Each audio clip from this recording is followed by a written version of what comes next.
the 15th of June 2023, and I must say I'm feeling particularly good about today.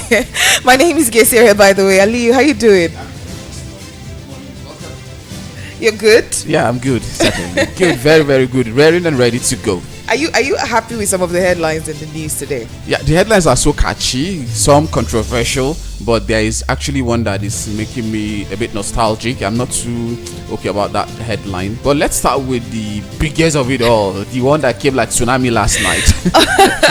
Oh my God. Still, we're beginning with Punch newspaper. But before we do that, I just want to let you know that at 7:30, Rufai Saini will be joining us to shed some light on this particular conversation. And the number to call is 0700 010 961 961. You can send a WhatsApp message. You can also call that number 0700 010 961 961. When we're ready to throw the phone lines open, we will be calling out that number once again. But hey, there's no rule that says you can't save the number right now and then give us a call when it's time. So we're moving on to the EFCC chair and his indefinite suspension. So Tinubu suspends EFCC chair indefinitely, orders probe.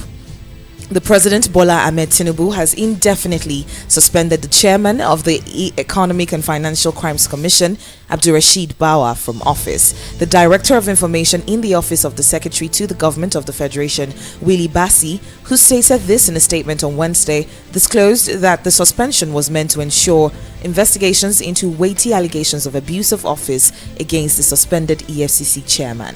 Former President Muhammadu Buhari had in February 2021 appointed Bawa as the EFCC chairman following the removal of his predecessor Ibrahim Magu over allegations of corruption. According to Buhari's letter to the Senate, Bawa, who is 40 years old, is a trained EFCC investigator with vast experience in the investigation and prosecution of advanced fee fraud cases, official corruption, bank fraud, money laundering and other economic crimes. He has undergone several specialized trainings in different parts of the world and was one of the pioneer EFCC cadet officers in 2005. Bawa holds a BSc degree in economics and masters in international affairs and diplomacy, the letter added. Now, there was a controversy looking at the history of EFCC chairs. They've always left controversially. There's always been one issue or the other that removes most of the EFCC chair we've seen so far, right? So his predecessor, is it predecessor now? Yeah, predecessor, yeah. Yes, Ibrahim Magu, right, was a commissioner of police and he was suspended from office following allegations of abuse of office and corruption cases that were leveled against him. So what a coincidence. The same thing that took his boss out is the same thing trying to take him out. Although Ibrahim Magu had denied all the allegations, a presidential panel led by the former president of the appeal court, Justice Ayo Salami, investigated him and recommended his dismissal from the EFCC. The panel, which submitted its reports to the president, Muhammadu Buhari, in November 2020, also asked the president to appoint a new EFCC chair in an interim position for 2 years. A few years after his appointment, Bawa faced strong opposition from non-governmental organizations who had called for his removal. Also in February, the Kogi state government, Yahaya Bello, accused the EFCC chair, led by Bawa, of being a pawn in the hands of political opponents in a bid to satisfy certain political interests. And a CSO, Coalition of Concerned Citizens, accused Bawa of abuse of office and corruption, among others. I know before we even go back to all this, we know that there was that back and forth between Matawale and the EFCC chair, yes, where Matawale had said Bawa asked him to pay a certain amount of money, $2 million, to be precise, to him as hush money. So one begins to wonder, this Basbos, I don't understand it. Ali, please. Yeah, this issue with EFCC chair, there's nobody that's going to go to that position and you won't face this kind of issues. Yes, that position is a very delicate position. It comes with a lot of responsibility. when at first when he was given the appointment by President Muhammadu Buhari, people were like, no, this guy is too young for this position. But the not too young to rule Run thing, bill. yeah, Yes, it's it was something that, hot at that time. yeah, it was hot at that time, and we also supported the fact that yes, he's a young man who says he cannot, he won't be able to take care of that particular office. He would be able to do that, but certainly, if you are fighting corruption in Nigeria, corruption will fight you back. So you have to be very, very focused in your fight against corruption. You have to know that everything you do, you follow due process, because whenever they come calling, you'll be able to bring up your facts, and when you are being fact checked, nothing will be found against you. That is why, for instance, now they said it's a suspension. We're meant to understand it's a suspension pending when investigation will conclude. If they find him wanting, that is one thing. If they find him not guilty, is another. However, a lot of allegations, just like you said, Matawale has a case with the EFCC. He was probed for about 70 billion naira as a para fund, which he was alleged to have looted, and he's now saying this. He has evidence that there was a house they met where they had the conversation. He has a record, although he's yet to bring out his evidence to substantiate his claim. And that is one thing that Wajaren, the spokesperson of the EFCC, came out Wilson Wajaren came out to counter Matawale, that you should come up with your evidence. And another thing in Nigeria is that if really you have facts against someone, why covering it up? Bring it up. For the purpose of healing, for the purpose of progress, we have to look at all this. We have to approach our problems head on. We cannot just sit and be saying, this person has done this, I don't want to come out with this because of national interest, for the sake of Nigeria. I cannot say this on national TV. When I hear politicians say that, I think they're just trying to cover their butts. That's what I think. That when you hear politicians say, I don't want to name names because of one thing or the other, because of security and national security and all that, it sounds to me like you're trying to placate the Nigerian people. That's what it sounds like. But hey, let's look at it from the governance point of view. First of all, we saw an Emefiele who was carted away, and now we're seeing an EFCC chair carting away as well. So one begins to wonder what exactly is going on within. On a jocular note, he has hit the ground running. Day one, keep running, continue running, and they are running. They're still running up till now. Yes. Because this Basbos is a lot. More will run. It just seems to show this particular administration's lack of fearlessness in doing what needs to be done. There's been calls for the EFCC chair to be suspended. I mean, prior to now, 2022, we had calls for him to be suspended. CSOs, different organizations had called for him to be suspended. Even governors had fingered him in one way or the other for corruption cases. His case has been growing. Right, but you also have to look at it from the point of view that, is this a way to muscle people who are in some certain key offices? Do they really have? Does the administration really have a case against these individuals, or is this a way to just muscle them into silence?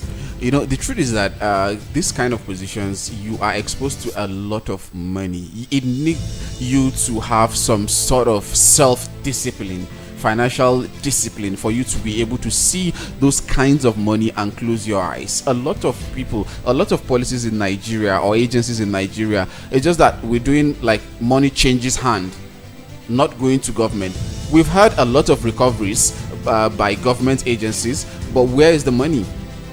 We need to have that level of accountability for us to know that yes, these monies were actually put into use, productive use. This is where this money goes.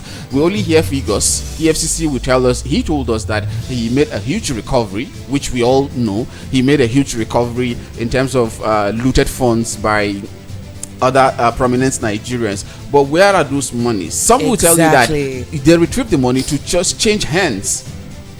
It's just like the case of Abakari. He's a cop fighting a lot of criminals, but unfortunately, he also was found wanting in one way or the other. So, we are not saying that completely you are bad or you are doing this thing in the wrong way. You are doing the good things, but in one way or the other, you get indicted. like you dine with the devil, so to say. Although it's still allegation, subject to investigation. Let's wait and see. But really, we have to have this kind of mindset in Nigeria that once if I find myself in a public office, I should be able to serve. Because it calls for patriotism. It takes you to be a patriotic citizen for you to be able to see all of those things and close your eyes. I'm sure their remuneration is very enticing, very juicy enough to take care of what you are doing. Your responsibility are enormous. Yes, you're exposed to a lot of money, but you also have a good package that will be able to make you, okay, no, I'm not going to look at this because it is not mine. If you want to even go to the moral school of thought, what would you say? Because Nigeria, we are one of the most religious country in the world. If you look at the number of people going for Hajj in Saudi Arabia, you discover that Nigeria have the highest number of pilgrims. Yes. Look at the number of churches we have in Nigeria. Look at the height of corruption that we have. We need to also look at ourselves and do a fact check on ourselves. Like, let's look at the moral aspect. Whatever you gather, no matter how huge the money is, what would you do with the money? The day you fall and leave this earth, where will the money go to? Would the money be helpful to you? No, something that they'll be buried with it. But hey, you have to look at it from this point of view, right? We have an Abdurrashid Bauer who was a young cadet within the EFCC, within that particular institution. Yeah, he was the first person. Yes, he's the first EFCC chair that we're seeing that came from EFCC. Yeah, every other person has been maybe from the police. Exactly, but this is the first EFCC chair that grew. It was a young cadet and then grew among the ranks and then got to that particular position. So I'm just wondering what this would be like for other young cadets who are aspiring to be in that position, right? And how this would affect governance moving forward. Are presidents going to be sort of wary of choosing someone from within the EFCC to chair and it? don't forget, this is one of the issues that emanated after Magu was suspended. There were calls that they should not bring police officers to head EFCC anymore. They should just select appropriate candidates, suitable candidates from the EFCC, within the EFCC, to head the organization. But now the same thing that took Magu out has also taken Bauer out. So we're not out yet, but that was how Magu's this is how it started. That's how Magu's case started. He was first suspended. Investigation went on, but was he prosecuted? He claimed innocence, and he was not prosecuted. That means he wasn't found wanting. We don't know if he was found wanting or the government there was no political will to pursue it, since he has already been removed from office. Because you have to look at some of these things are political tools. He was later promoted, mind you. He was later promoted within the police. So, which means it shows that he has no case to answer. Aliyu, this particular situation is very, very dicey, because you wouldn't know. It could be like, okay, this person and this person had a falling out. So they used that suspension as a means to remove him from office and then put him somewhere else. Yeah, I get your point. It could be that they were cohorts before in whatever crimes that they were committing, and then maybe they had a falling out, and this person says, you know what, I'll remove you from that office that you're in. So they remove him, muscle him out, and then find another position for him to occupy and put somebody else that they can use as well. But we've seen it, being done within the political scene in Nigeria. What is ringing on my head? I think, how would you visualize seeing a certain stubborn, intelligent El-Rufai heading the FCC? Nasser El-Rufai. We don't know. We don't know. I'm just looking at the personality here, because you need a strong personality to head the FCC.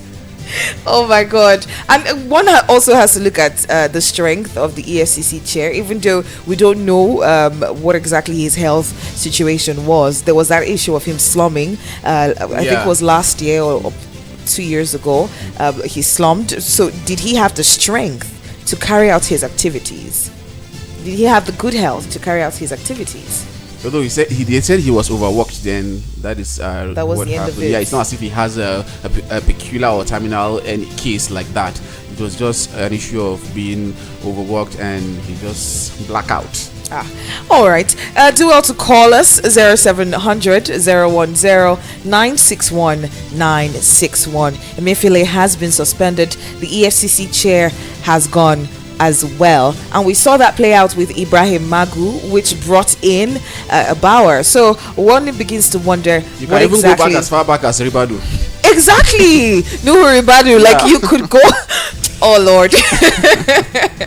But hey, there's been so many issues going on with this particular administration. It seems as though they are running, and it's an Usain Bolt type of thing. They don't want to be caught in this their race. All right, don't forget you can also be part of this conversation by lending your voice via our studio line 0700 010-961-961 0700 010-961-961. That's the number to call, or you can send us a WhatsApp message or SMS, whichever we are here to receive your calls. Another news we have here is on the Premium Times. Is an update about the unification of Forex. Remember that he mentioned that the president, talking about Bola Ahmed Tinubu, mentioned this particular point on his inauguration about unification of the exchange rates. Yeah, the Central Bank of Nigeria, CBN, has announced the unification of all segments of the Nigerian Forex market. The Apex Bank, in a statement Wednesday, announced the collapse of all windows into the investors and exporters window, that is I&E window. This move is part of the Nigerian government's effort to improve liquidity and stability in the market and attract foreign investors into the Nigerian economy. The Apex Bank also stopped the RT200 program and the Naira for dollar remitter scheme from 30th June 2023. This RT200 was an initiative to generate more Forex into Nigeria. That was initiated by previous administration of President Muhammadu Buhari when Emefiele was at the helm of affairs in the Apex Bank. These schemes, which incentivize remittances and encourage the inflow of foreign currency, will no longer be in operation, it said, according to the press statement signed by the Director of Financial Markets, Angela Sere Ejembi. The bank abolished the segmentation of the Forex market into different windows. All transactions will now be done through the investors and exporters window, that is the I&E, where the exchange rate will be determined by market forces. Applications for medicals, school fees, BTA, PTA, and SMEs would continue to be processed through deposit money banks. And more reports earlier on Wednesday that Naira weakened significantly against the United States dollars in the investors and exporters window as CBN allowed the local fiat to trade freely in an effort to reset the nation's monetary policy. Report claimed that the CBN directed banks to remove the cap on the investors and exporters window of the Forex market to allow for free float of the Naira exchange rate. Now the new model. The CBN also announced reintroducing the willing buyer, willing seller. That's the willing buyer and willing seller model at the I&E window. That's the importer and export window. This model allows eligible transactions to access foreign exchange based on the guidelines outlined in the circular dated 21st April 2017. Allowing market forces to determine exchange rates under this model is expected to enhance transparency and promote fair pricing in the Forex market. Under the new framework, the bank said the operational rates for all government-related transactions will be determined by the weighted average rate of the preceding day's executed transaction at the I&E window, calculated to 2 decimal places, 1 naira. The CBN also significantly changed trading limits on oversold and overbought foreign exchange positions. The prescription of trading limit on oversold positions provide more flexibility, allowing market participants to hedge short positions with over-the-counter, that is OTC futures. On the other hand, limit on overbought positions have been set to 0, preventing excessive accumulation of foreign exchange. To ensure transparency and seamless execution of trades, the CBN also reintroduced order-based two-way quotes with a bid-ask spread at 1 naira. Additionally, all transactions in the Forex market will be cleared by a central counterparty, that is CCP, adding an extra layer of security and standardization to the trading process. Aliyu, this particular, when we talk about economy, we always talk about naira rates, dollar to a naira, right? And we're always discussing about how the high exchange rate is affecting our economy negatively, right? We've seen that we spend a lot in dollars.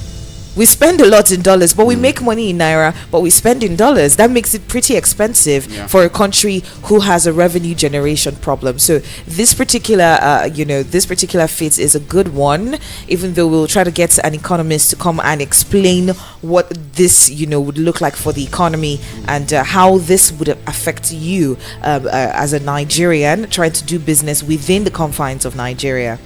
This is more or less like a couple of days ago, we had an information that CBN had devalued Naira, when they later came out to say, no, they have not done anything like devaluation of Naira. But now, technically, that is what they have done, because you already have a limit, a benchmark in the 2023 budget for the exchange rate of dollar around, I think, 435 Naira 75 kobo. So that it's but before this policy came, this order came yesterday, the dollar was trading at 400 and almost 61 naira to 70 naira at the official rate, which means there is a variation in that particular thing. And if you go to black market, it's around 750 to 770. Yes. So now that you have unified it and opened everything, there is no cap. The value will be determined by market forces.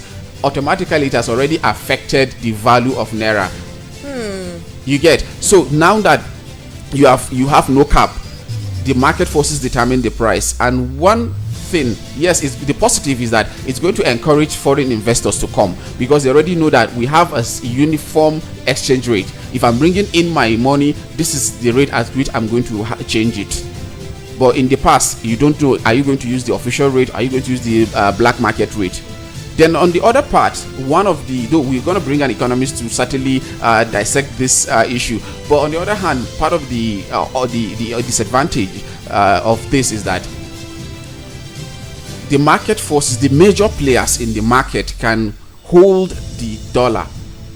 You get, they hold the dollar to increase demand. By the time demand goes high, the prices will also go high. Then they will now pump it and sell it at a higher rate. That is another problem that we are foreseeing, anticipating in the market. But if the government will be able to engage foreign investors, will have encouraged foreign direct investment, that the dollar will also come to the market, it will circulate enough that we will not have scarcity, then the price will continue to go down, and naira will also appreciate. Yeah. Very interesting right there. So let's move on to another headline. But hey, you can join the conversation. 0700 010 961 961. Right, that's the number to call to be a part of the conversation. 0700 010 961 961. You can WhatsApp and call that particular number. So jumping on this particular headline, it is very, very interesting to see that Kano governor demolishes popular roundabout built by Ganduje and gives reasons. The governor of Kano State, Abba Yusuf, has demolished the historic roundabout at the Kano State Government House. The roundabout, which was renovated by the past administration of Governor Abdullahi Ganduje, was brought down early hours of Wednesday.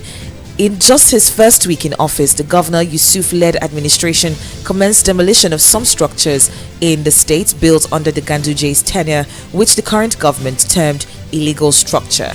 A three-story plaza on a race course road in the state capital was among the early structures demolished by the current government. The building, which belonged to the state government, was allegedly sold to private individuals during the Ganduje-led administration.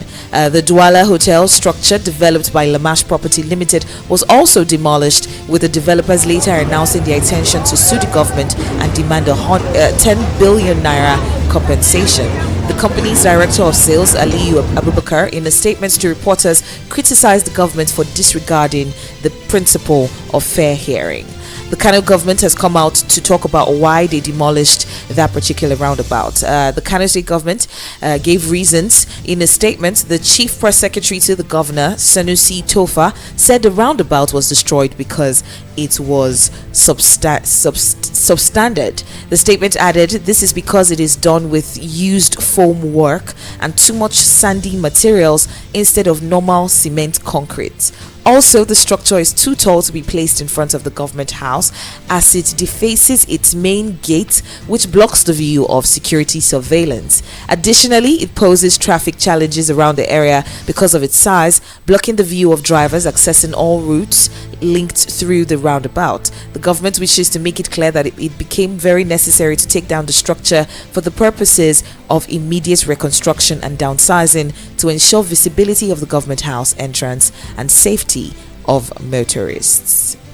Ali, please jump on this first. We actually know the former FCT minister and also governor of Kaduna, former governor of Kaduna State, Nasir El-Rufai, as the man in charge of demolition.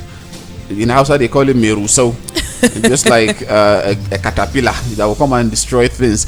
That is exactly what is happening in Kano. We have seen a new governor who has come into office and start demolition structures worth billions of naira in Kano State, which ordinarily, if you look at that particular video, you watch one of such videos, because there are different videos, because different structures have been demolished in Kano State. Yes, they came out to say this even before the election, that if they assume office, if they win election and subsequently they won the election, they will actually demolish some structures that they term as illegal structures, because the ownership is still in doubt. They belong to government, and the previous administration of Umar Abdullahi Ganduje sold some of those things to their family members, friends, and their cronies. That is part of what they said. I remember there was an issue where a son of the governor had reported a land case to the government, talking about the governor receiving some funds for a particular land.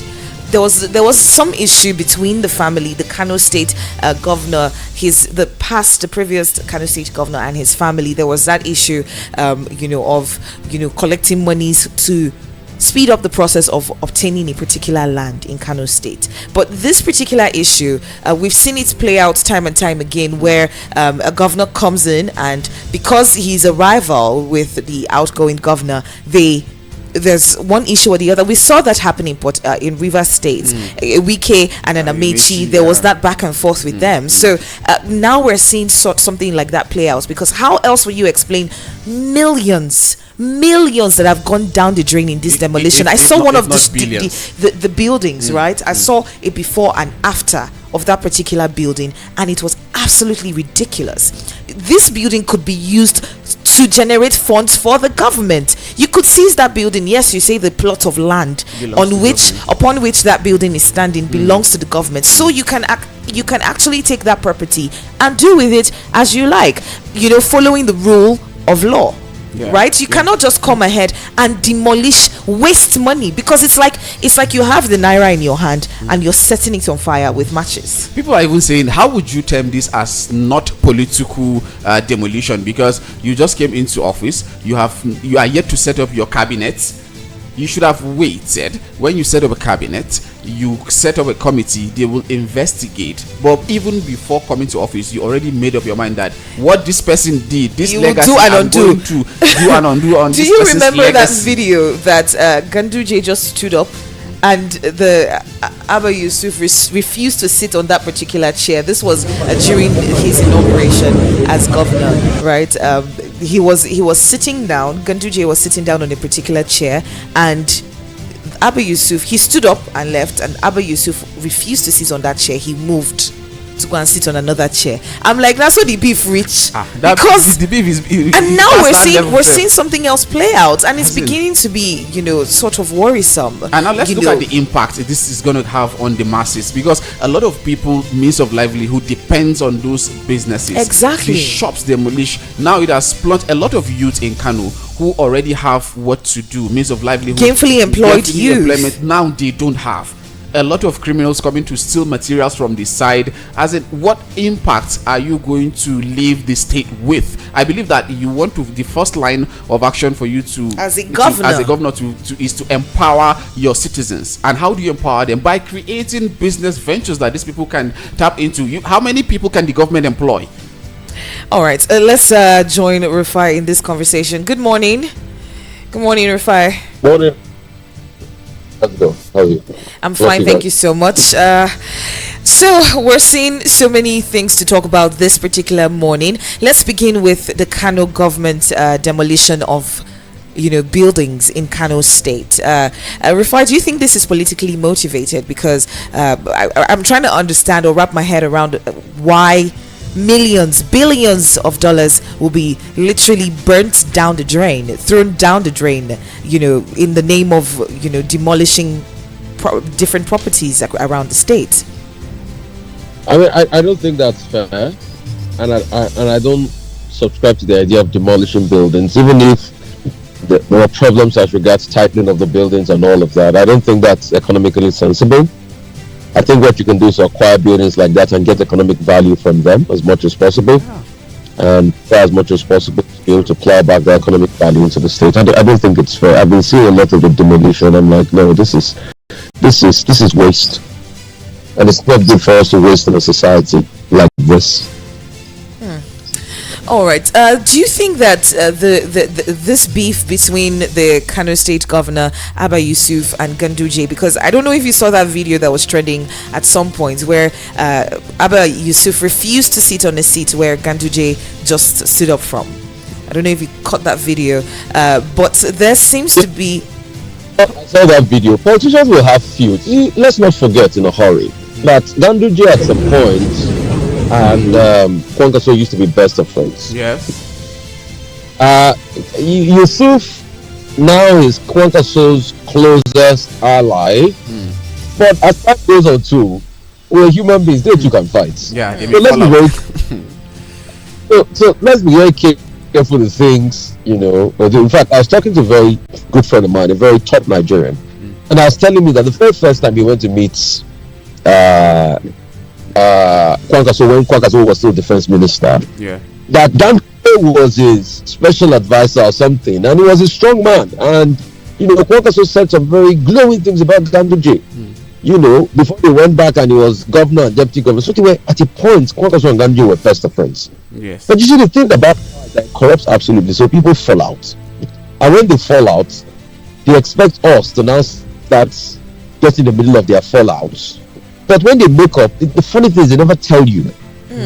I'm sure you also saw a picture about Ambody and Sanwo-Olu taking a picture together. Yes, and Ambody 16. Yes. This was the person Ambody said was in the drug rehab leading to the elections, last elections in 2019. So, and that's why we keep telling people, don't die in the war of politicians. Do not fight for them, because the best they will give you is pittance. A politician will never give you all of his wealth or make it use his wealth to better your life. Speak for yourself and speak for what can improve your country. Because if Nigeria gets better, you too, you get better. Yeah. So this trickle-down economies you think by being loyal to one politician will fall on you, it's a lie. So we should also be careful, and politicians should be careful when all of this happens. All right, now moving to the biggest story. The elephant in the room. The EFCC chair's indefinite suspension. All right, lately yesterday we got information from a same person. This Bassi is actually becoming famous in the lips of so many Nigerians, because he was the one that broke the news of a Emefiele suspension, and he also broke yesterday's news about the suspension of EFCC chair Abdul Rashid Bawa, who has been suspended indefinitely by the president. What would you make of this suspension? I mean, I'm not surprised. I saw it coming. I don't know why a lot of people are surprised. I didn't think that DFCC mounting guard over what is it called, property, EFCC property. I didn't think it was just a show of force. I didn't think it was about.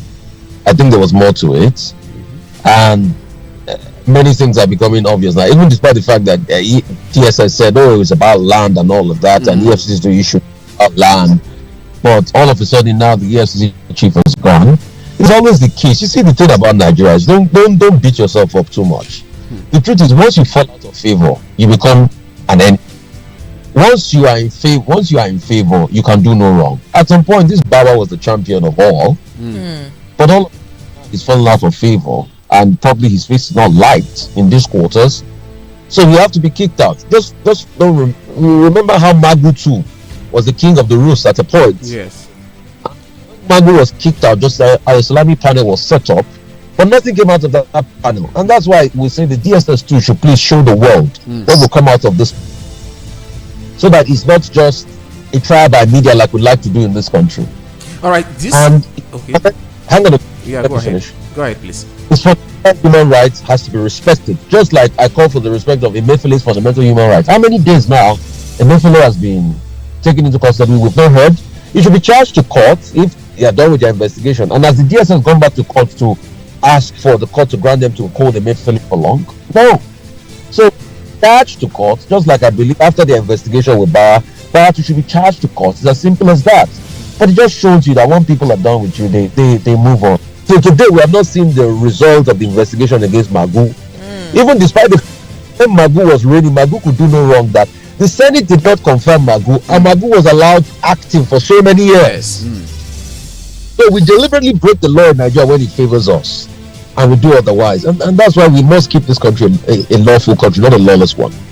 Do you think the president was within his rights, constitutionally giving rights to suspend Abdurrashid Bawa without, doing due diligence investigations and all of that?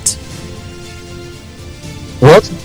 Do you think that the president was within his constitutionally given rights to actually suspend an Abdurrashid Bawa without, investigations? No, you see, when you look at it very strongly, it's a suspension, and it's when you're suspended like that's subject to investigation, and it's only conditional that you should, step aside when the investigation is being done.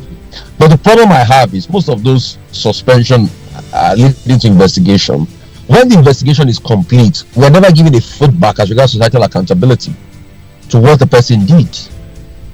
And it's not only Bawa. Look at what happened to Hadiza Bala Usman. When she was suspended, reports and everything, nobody gave us a feedback that she was clear until she had to write a book to tell her own story. She sent me a copy of that book, Stepping on Toe. Yeah.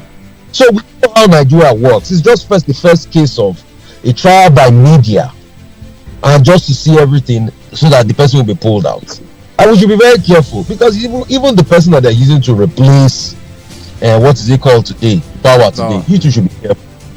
Because once the people that are keen on you are done with you, they give you that kind of treatment, and it's never personal for them. It's a revolving door.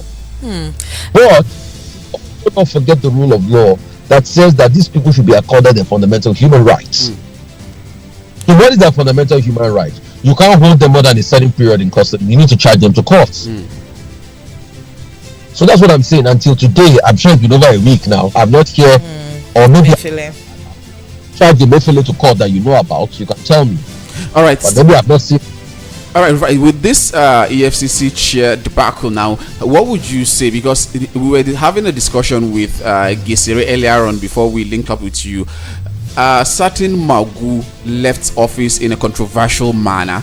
Similarly, now Abdurrashid Bawa living in same manner. Magu was a police officer, and Bawa happens to be the first set of cadet of 2005 of the EFCC who rose within the ranks. So we were thinking, they said a policeman should not, Nigerians are saying policeman should not head the EFCC. They should find from within. Now someone who rose within the rank has also faced similar challenge with the government, just like Magu. So where should we put our heads in all of this in terms of looking for who is going to be suitable to head the EFCC? See, it's never about if it's a police officer or not a police officer. What it's about is, are the people done with you? Once they are done with you, they will eject you either ways. So it's never personal. Please don't get it wrong. Okay. It is not because you're a police officer or not. Once they are done with you, they eject you. All right? That's just the way it works. It is never because you're a police officer or not a police officer. Once you are done with you, they eject you. They were done with power, hence this outcome. The person that is coming. Okay, go ahead. Done with him. Once they are done with him, they look for something to push you out. It's as simple as that. So it's not. But is this how we're going to run the country going forward? So what it means is that is bad. That is absurd. But it has become a convention in the way we run the country, and that's why you see I speak up every morning against things like that. It has become a convention in the way we run the country. Breaking the law has become a convention in the way we run the country. Doing things haphazard, authoritarian, military-esque style has become a convention in the way we run the country.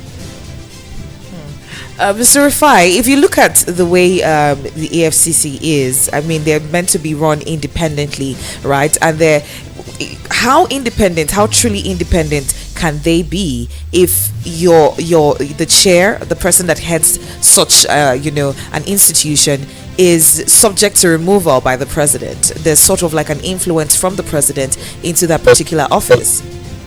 But you and I know the EFCC is not independent. Let's move on to another topic. I've answered your question. All right, let's look. You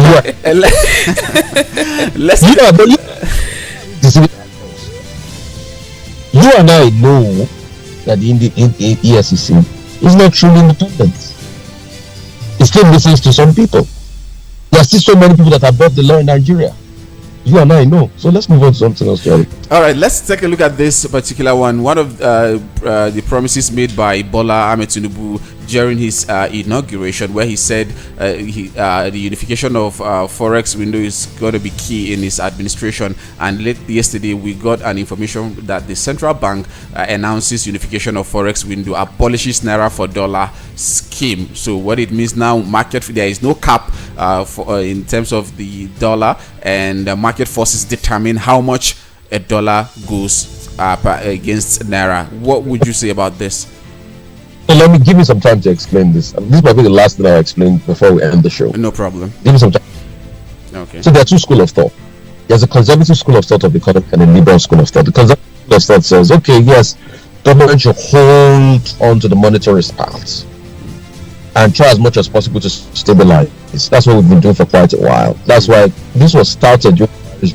President Buhari said, I will not float. Let government hold the ace. What's the effect of that? It was control a couple of things, but what was happening was that there was a feedback on our resource because we had to start defending the naira. The reason we're doing that was because we're not collecting enough dollar to be able to defend the naira. I mean, we're not dollar to be able to defend the naira against the dollar. And it also led to arbitrage because the CBN was now using it to arbitrage because there were multiple rates and the parallel market grew wider. I mean, what's it called? The black market grew wider. Yeah. All right. But this rate of convergence, yes, a lot of people are saying yes, it's going to converge. Yes, it's going to converge. But note one thing: number one, your debt is going to. It is also going to set up another form of arbitrage. So the arbitrage now will be who can bring in the most dollar and fix the rate for the most dollar. Because what we forget is that Nigeria is not a perfect competition market. It is a capitalist market with a lot of monopolies, cross-border sectoral monopolies. So it is going to bring another arbitrage regime by the banks. If the banks can get a lot of dollar, they will be able to set up their arbitrage fee, and they will be able to trade in the market, willing buyer, willing seller markets. And when it happens, it brings its own shocks. Quickly, your currency will be devalued. The government has no input again in defending the currency. But what will defend the currency will be your productivity outcomes. So how productive is the economy? Currently, our economy is not productive. So it's going to lead to further slumps. And when further shocks happen, it's going to lead to further slumps. Currently, our government is not collecting enough revenue. It's going to lead to further slumps. The good side as regards governmental revenue is the fact that, FAC is shared in Naira. So you have more Naira to share for FAC. Very good. But you are sharing more Naira for FAC. But also do not forget that inflation has nullified the effect of the extra naira you have. But this is also going to jack up inflation. The long run, like economists will normally tout, is the fact that yes, things should stabilize. The market should find its value. But is that the case in Nigeria? I doubt. Probably the only that has happened, the only sector that has happened in Nigeria is the telecom sector, because, and it was because you had a law that could compete effectively and prices could come down. But hey, when you look at other sectors, for the fact that we produce a lot of cement in Nigeria doesn't mean the price of cement has come down. No, imagine cost of cement in Nigeria is still one of the most expensive across the West African belt. So when you look at it, the monopolies will come in. It will be about who can bring more dollar to the market, and it will be problems. But in the long run, what will be able to make this system work effectively is if we can have buffers, and if the economy and productivity grows, and we can collect more revenue in dollars. Hopefully, if Dangote refinery kicks in, Dangote says it can save us another 20 billion. But this economy needs more dollar, because don't also forget that we have invariably dollarized this economy. Yes. Almost everybody gives dollar, politicians give bribes in dollars. Look at how the dollar they shared for all the people in the Senate recently and all of that. So there are two sides to it, but let's see how this pan out in the long run. Also, the other argument involved is the fact that it's going to bring in foreign investors, that portfolio investors will come and all of that. But hey, let's not also forget that it's not only the Forex that makes portfolio investors come. What is the state of the economy? Is the economy viable? Is there a lot of disposable income? There's security. Time will tell. All right. Thank you so much, Rufai, for having a conversation with us this morning. Thank you so much. Bless you. Bless you. Sure. All right. Have a good day. Yeah, bye. All right, we just heard from Mr. Rufai Saini, and we talked about a couple of things. If you're listening, go ahead and send us a message, 0700 010 961 961, 0700 010 961 961. This particular issue of the CBN trying as much as they can to unify the exchange rates, yes. And a lot of people are for or against. I mean, a lot of people will always be on both sides of the divide, but the conversation is, we've been practicing one particular style for a while and that isn't working. So why not try something different? Because it's said that it's only a crazy person that does the same thing over and over and over again and expects different results. So maybe we should try this and see what that looks like. Right now it might be a bit difficult, seeing as it is a willing buyer, willing seller type of situation that we're going to be having for now. That means that the prices may not be quite stable, but after a while I think things might stabilize. Yeah, really, I'm also optimistic at that, because that is how the market operates.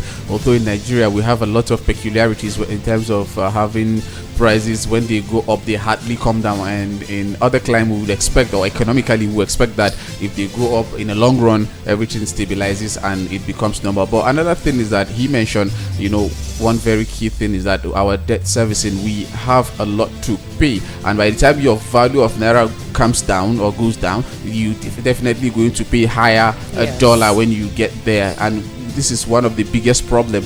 We try to see how we can reduce cost the government expenditure, but it's sort of servicing is it's sort of shooting up, is increasing. So you now take away issue of subsidy because it takes a lot of money, but now your debt servicing will also increase. However, I expect a lot of foreign direct investment to improve as well. Yes, it should improve, but another thing is, can we be able to have a healthy competition in the markets? We already, just like he highlighted, we already know how Nigeria market is. Issue of monopoly. So if you know how to how to play your cards well, it's how it operates in Nigeria. One person or a group of persons that will have control over the flow of dollar will just hold it when and hold the entire Nigeria to ransom. When the demand increases, then the price will certainly go up. They bring it out, they sell and make more profit. So that is the irony of it all. But if we're going to have enough inflow of the dollar that it will the supply will match the demand, or even the supply should even outweigh the demand, then the price of dollar will continue to go down, which in turn naira will get more value. And that is what we want in Nigeria. Although the president is an economic sounded person, yes, so he will be able to have an economic team in place that will help in terms of making decisions of this nature, because we really can't afford to have it wrong this time around if really we want to make amends. Yeah, so we've been talking about boosting the economy and ensuring that things work differently, things work better. But anyway, join the conversation 0700 010 961 961. I was going to say Ibrahim Magu. Bauer has been suspended, and Rufai says the moment you fall out of favor with the government, then hey, you have to go.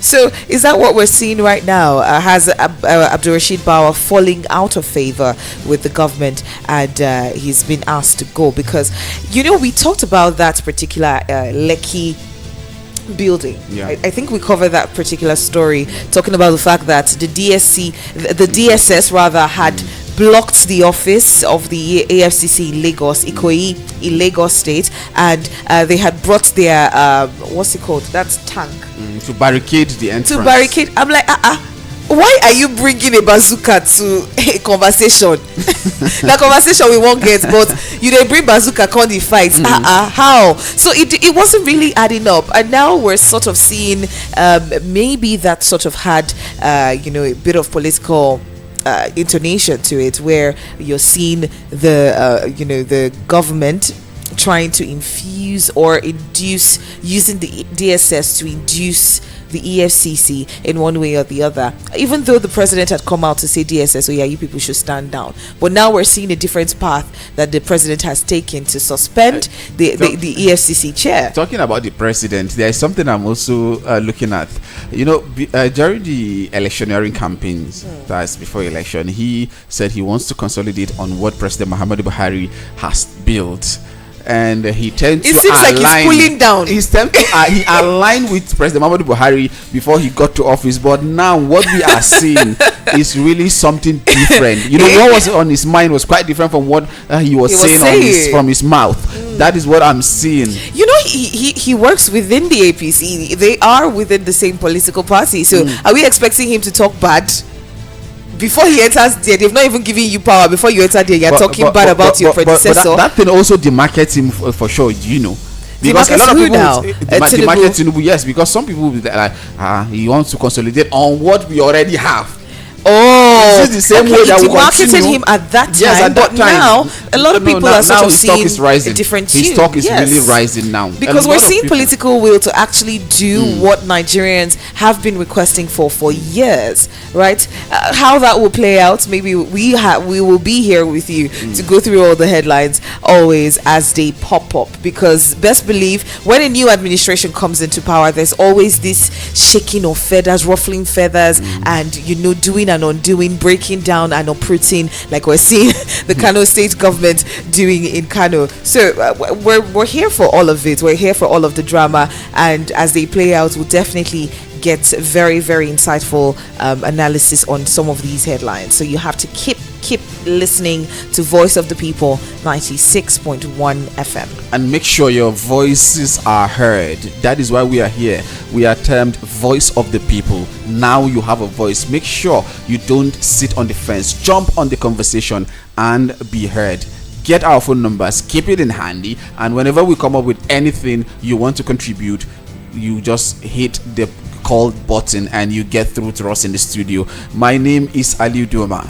My name is Gesira. It's been a wonderful time with you on Front Page Review right here on VOP 96.1 FM. Coming up next is Ibo Amaka. So make sure you are keeping it locked. Stay tuned to VOP. Good morning.